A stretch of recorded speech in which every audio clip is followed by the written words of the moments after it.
Assalamu alaikum dostlar. Bugün mындай нурка тымакты көрсөтөйүн силерге. Мындай нурка тымактардан көрсөңүздөр болот. Бул боелбоо натуральный цвет. Нурка козерог. Мех российский, өзүбүздө тигилген пошуктар булар. Мына ушунун жакшы немелери десеңиздер. Мына черный бриллиант Ватсон деген модельдер бар. Тоже аябай жакшы вариант. Низкий посадка.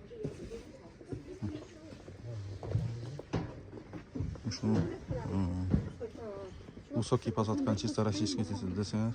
Нолар кетет. Боелбоо натуральный. Мех короткий. Импортный мех. Кыргызстан ичи жеткизүүлөр акысыз. WhatsApp номеримди жазып коем, заказ кылсаңыздар болот.